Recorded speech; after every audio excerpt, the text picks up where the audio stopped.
खंडवा दो पूर्व पार्षदों ने भारतीय जनता पार्टी का साथ छोड़ा और कांग्रेस का दामन थामा है। इसी कड़ी में पार्षद मनीष पाटिल और उनकी पत्नी सहित एक अन्य पार्षद कांग्रेस में शामिल हुए। आपको बता दें कि संभावित प्रत्याशियों की सूची वायरल हो गई थी। इसके बाद दो पूर्व पार्षद ने कांग्रेस ज्वाइन की एवं कई लोग निर्दलीय चुनाव लड़ने के लिए तैयार हो चुके हैं। बीजेपी अब इस डैमेज कंट्रोल को कैसे सही कर पाती है, यह देखना बड़ी बात होगी। वजह आप लोगों के सामने है। भारतीय जनता पार्टी में विगत कई वर्षों से मैं काम कर रहा हूँ। मैंने अपने क्षेत्र के लिए, अपनी पार्टी के लिए तन मन धन से काम किया, अपनी पार्टी का हर जगह मान सम्मान बढ़ाया। लेकिन उसके बदले में पार्टी जब अन्य उम्मीदवार को लाके मेरे सामने खड़ा कर देती है बिना कोई कारण के, भारतीय जनता पार्टी का कोई भी एक पदाधिकारी यदि मुझे बता दे कि मेरा टिकट क्यों काटा गया, तो मैं जीवन भर राजनीति नहीं करूँगा। भारतीय जनता पार्टी की रीति नीति से प्रभावित होकर मानदाता विधानसभा कांग्रेस के दिनेश मालवीय, नगर अध्यक्ष कांग्रेस मुंदी एवं राजेंद्र डोडे पूर्व पार्षद, साथ ही संतोष बारड़ सहित 11 कांग्रेसियों ने भाजपा कार्यालय में बीजेपी की सदस्यता ली। वहीं सदस्यगण के दौरान ज्ञानेश्वर पाटिल सांसद सहित जिला अध्यक्ष सेवादास पटेल एवं विधायक नारायण पटेल, साथ ही अरुण सिंह मुन्ना जिला महामंत्री की उपस्थिति में यह सदस्यता ली गई। मैं कांग्रेस में भी रहा, उधर भारतीय जनता पार्टी और शिवराज सिंह से प्रभावित होकर, भारतीय जनता पार्टी की रीति नीति से प्रभावित होकर मैंने भाजपा ज्वाइन किया। किस पद पे थे कांग्रेस में? नगर अध्यक्ष पद पे था। क्या कारण रहा जिससे मतलब ज़्यादा भी ये देखा जा रहा है कि टिकट कटने को लेकर लोग दल बदल रहे हैं, तो आपकी क्या मंशा है? नहीं, टिकट को लेकर क्या या मिलना वो कोई कारण नहीं है। थोड़ा सा मुझे तो भारतीय जनता पार्टी की रीति नीति अच्छी लगी बजाय कांग्रेस के, इसलिए मैंने ज्वाइन किया। अभी ही क्यों लगी, पहले क्यों नहीं लगी? पहले भी लगी थी, लंबे समय से पहले भी लगी।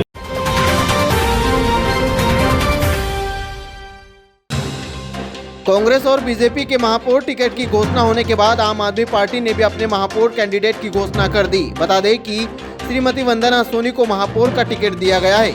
अब देखना यह होगा कि बड़ी पार्टियों के आपसी दंगल में आम आदमी पार्टी कितना दम भरती है।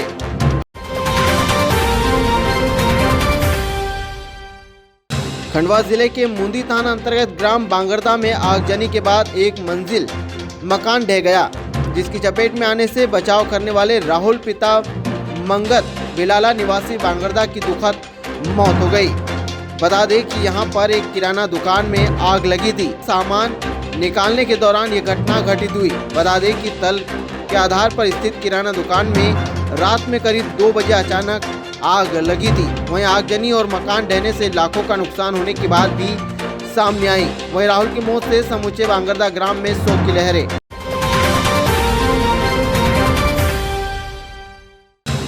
थाना जावर का स्थायी 10,000 इनामी वारंटी नानकराम पिता रामेश्वर गवली निवासी सुरगांव बंजारी थाना जावर को पुलिस ने उत्तर प्रदेश से गिरफ्तार किया। सातिर अपराधी ने यूपी का आधार कार्ड भी बना लिया था और जादू दिखाने बिहार पटना गया था, लेकिन पुलिस को जैसे ही सूचना मिली उसे दबोच लिया और पकड़कर खंडवा लाया गया।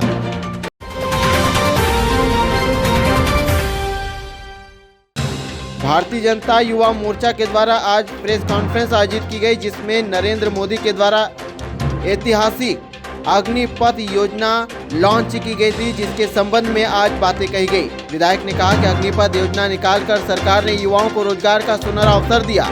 हालांकि आपको बता दें कि यहां पर अग्निपथ योजना को लेकर कई राज्यों में जमकर विरोध प्रदर्शन किया जा रहा है।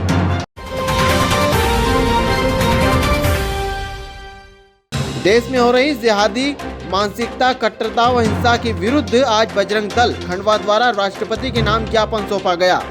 उन्होंने कहा कि आज कई जिहादी कट्टरपंथी सोच के चलते हिंदू घरों को जला रहे हैं और पत्थरबाजी कर रहे हैं। साथ ही उन्होंने कहा कि जुम्मे की नमाज के बाद जिन मस्जिदों से उन्मादी भीड़ दंगाई निकलते हैं, उन पर भी नजर रखनी चाहिए। साथ ही जिन्होंने लोगों को भड़काया उनके विरुद्ध भी कठोर कार्रवाई की जाए। साथ ही संगठन इस तरह की गतिविधि में शामिल है, उन्हें भी सलाखों के पीछे डाला जाए। किस संबंध में आज ज्ञापन दिया गया है?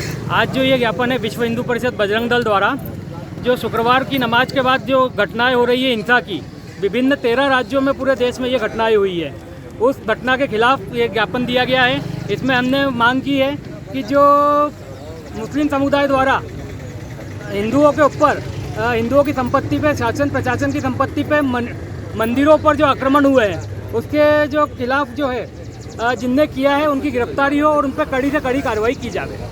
आपका परिचय दीजिए। नवनीत अग्रवाल, विश्व हिंदू परिषद जिलाध्यक्ष। बड़वानी जिला मुख्यालय के जिला अस्पताल में ब्लड बैंक के जांच केंद्र में मरीजों की भीड़ आए दिन देखने को मिलती है, जहां एक और ऐसी स्थिति में नाममात्र एक कंप्यूटर ऑपरेटर के भरोसे पूरा ब्लड बैंक कार्य कर रहा है। वहीं बात की जाए तो यहां पर एक पुरुष और महिला ही दिखाई देती है, जहां जांच के संबंध में सभी के ब्लड की जांच जिला चिकित्सालय में केवल एक कंप्यूटर ऑपरेटर के पद पर पदस्थ कर्मचारी के प्रति जिम्मेदारी का कार्य थोपा है। वहीं दूसरी ओर ऐसी स्थिति में चिकित्सालय में मरीजों की काफी भीड़ जमा हो जाती है। इस मामले को लेकर जब सिविल सर्जन डॉक्टर अरविंद सत्य से मीडिया से बातचीत की गई तो उन्होंने सर्वर की दिक्कत होना बताया, जिसके चलते ब्लड सैंपलिंग में डाटा एंट्री करना होती है। उन्होंने बताया कि विगत 2 दिन पूर्व से सर्वर में दिक्कत आ रही है, जिसकी वजह से यहाँ पर यह समस्या उत्पन्न हो रही है। सर, पैथोलॉजी लैब के बाहर लाइन लगी है, मरीज परेशान हो रहे हैं। तो पैथोलॉजी लैब में आज पिछले 2 दिनों से सर्वर काफ़ी स्लो चल रहा है, उसके कारण यह समस्या आ रही है। इसमें उच्च अधिकारी बात की? हाँ, वो लिखित में दे दिया है, तो उन्होंने बोला है कि दिखवा के करवाते हैं। क्या नाम आपका? मेरा नाम संदीप नरगाव है। मैं अपने पुत्र का जो डिलीवरी जो है वो गवर्नमेंट हॉस्पिटल में हुआ था, तो ब्लड चेकअप के लिए यहाँ पे जब आया था तो यहाँ पे मैंने देखा कि बहुत ज़्यादा भीड़ यहाँ पे इकट्ठी हुई है। तो जब मैंने पूछा कि इतनी भीड़ क्यों हो रही है, सबका टाइम पे काम क्यों नहीं हो रहा है, क्योंकि ये जो ब्लड चेकअप जो है उसी को आधार बना के बच्चों का आगे इलाज चालू होता है। तो यहाँ का जो स्टाफ है उनकी तरफ से ये मुझे कहा गया कि यहाँ पर स्टाफ की कमी है, जो ऑपरेटर जो है वो सिर्फ एक ही है और महिलाओं का भी वही जो है वो करता है और जो पुरुषों की जो लाइन है उसमें भी वही रसीद बना के देता है। तो इसी कारण से प्रॉब्लम हो रही है।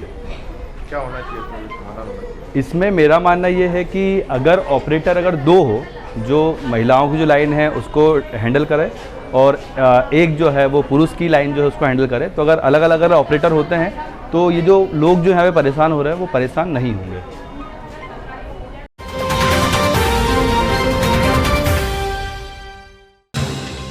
खंडवा पुलिस हाईटेक होने के साथ कैशलेस होने जा रही है। या यातायात नियम तोड़ने वाले अब डेबिट और क्रेडिट कार्ड से भी जुर्माने का भुगतान कर सकेंगे। इसके लिए खंडवा पुलिस को 20 POS यानी पॉइंट ऑफ सेल मशीन मिली है। जल्द ही शहर और देहात इलाकों की पुलिस POS मशीनों से जुर्माना राशि जमा करते नजर आएगी। पहली बार शहर में इस तरह की शुरुआत होने जा रही है। इसके लिए ट्रैफिक के साथ थानों में पदस्थ पुलिस कर्मियों को ट्रेनिंग दी जाएगी।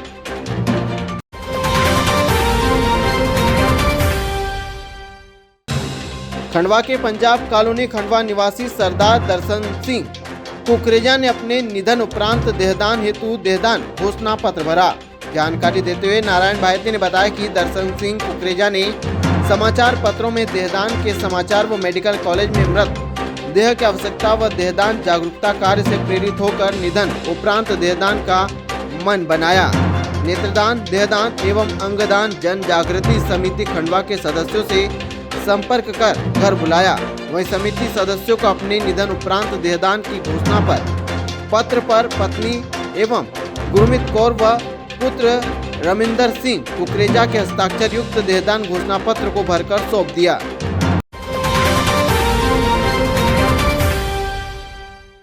बड़वानी जिला मुख्यालय में नर्मदा बचाओ आंदोलन के कार्यकर्ताओं द्वारा आज बड़ी संख्या में कलेक्टर कार्यालय पहुंचकर SDM घनश्याम धनगर को ज्ञापन सौंपा।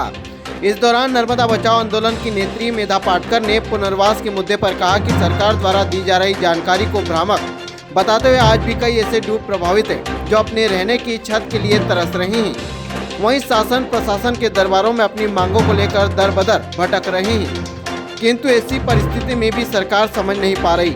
बता दें कि डूब प्रभावितों को अपने हक के लिए उन्हें नाम मात्र का आश्वासन तक ही दिया जाता है।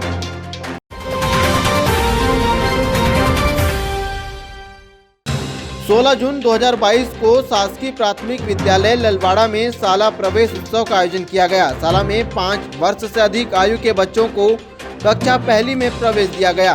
वहीं शाला प्रभारी संजय कुमार बेडोले और समस्त शाला परिवार द्वारा मां सरस्वती की फोटो पर माल्यार्पण करने के पश्चात नए प्रवेशित बच्चों को कुमकुम का तिलक लगाकर एवं पुष्पहार पहनाकर बच्चों का स्वागत किया।